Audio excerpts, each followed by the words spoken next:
Hey everyone, today I'm going to show you how to calculate your GPA in Excel. And the reason I'm doing this is because sometimes it gets a little bit goofy and it's hard to do it on your own on pencil and paper. And it's easier to theoretically plan some things out for the future to see what your grade might end up being and how some of these can really affect your overall grade.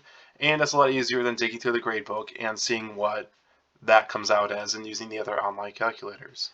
So I will have this available for download in the description, or you can follow me through this tutorial and I'll show you exactly how to do it and how to use it. Now, let's get started. Over here on the right side, you'll see I have a grade scale conversion. And this saves a lot of coding for us, and this is just a manual way to translate your number into a number out of 4.0. So you could calculate your 0 to 100 grade into a 4.0 GPA. So let's say you had a 91 in one class, that goes to an A minus or it's a 3.7. 84 in the other class is a B or a 3.0. Over here on the left, I just included a couple of sample classes filled in, sample credits, and a sample grade. None of these are actually representative of what I actually had in these classes, but these credits are representative. So some of them count more towards your GPA than the others because this is a weighted GPA. Now, weighted GPA means that if we just do the average of all of these,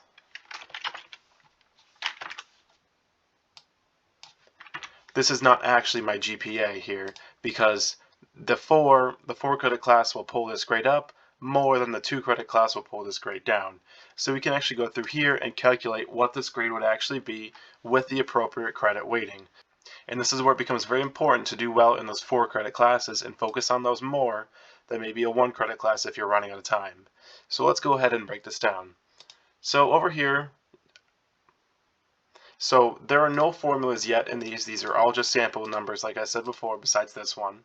And this is just the average to show you that this is going to be an incorrect GPA when we go through and calculate it. So let's ignore this for a little bit. I'll put it up here to get it out of the way. And this is the number we're trying to avoid. So the earned credits are the effective credits that you earn from that class. And these are going to count as points towards your overall GPA.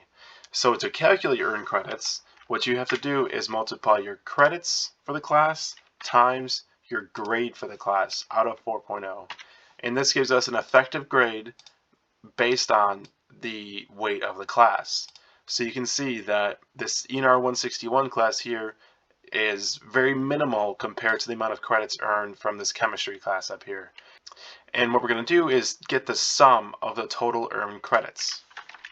And all we're going to do is sum up our total earned credits. So we earned 44.7 credits this semester. We also need the total credits from the semester, and this is going to be the sum of our credits. Now to calculate our GPA, it's going to be as simple as dividing our total earned credits divided by our total credits. So let's go ahead and do that. So in this case, it's 44.7 divided by 15. And this is our semester GPA. And you can see for this semester, we were at a 298. So let's say theoretically, we got a 4.0 in this class instead of the 3.0. This boosts up our GPA quite a bit. And you can see that it's not actually equal to the sum of the grades that we got in these classes. Let's say we tanked in this class and just got a 1 this semester. It hardly changes our overall GPA here for the weighted section, but for the average section, it brings it down drastically quite a bit. And let's say we had a 4 in this class, and that's looking quite a bit better. So this is a GPA you want to avoid. This is not how you want to calculate it. We really want to use the earned credits as a weighted average against this. But let's say you have multiple semesters. So let's say this was fall of 2019. Let's do a spring of 2019 right below it. And I'm just going to copy and paste this table below to make it easy. And I'm going to leave the classes the same because they don't matter too much, but I am going to change the credits for what each one of them counted for.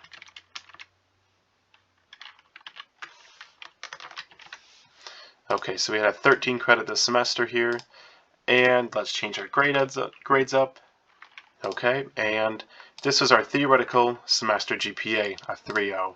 But this is where you can't do your overall GPA, you can't do the average of those 2 grades because once again, they will not come out right. So our theoretical average, if we do that incorrectly, is a 3.27.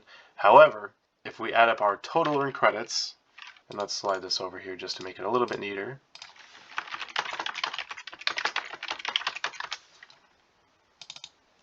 And our total credits,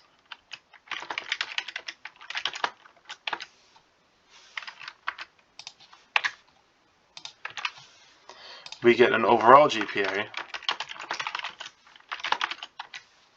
of 3.29. So it's very close to just averaging the two, but it is a little bit better practice to do it this way. And once again, if you were to add more semesters, it'd be very similar. Do your total earned credits divided by your total credits, and this gives you your overall GPA. Try to avoid just averaging your 2-semester GPAs because it's close, but not quite exactly where we're going to be expecting it. But this is cool because you can see that if we change some small grades here, so say we did a little bit worse in this class, we got a 3, it affects our overall GPA by 0.03 points. Whereas if we change this grade up to a 4, it increases it quite a bit. So it's cool to see how you might do in your finals and go back and do some planning later on. Make sure everything is going well for you. I'm going to remove this. Once again, this is going to be included right in the description, so you can download this, fill in your own grades in your own classes, and do some calculations. Please drop a comment if you have any questions, comments, or concerns. I will get back to them as quick as possible. Thanks for watching, and great luck this semester.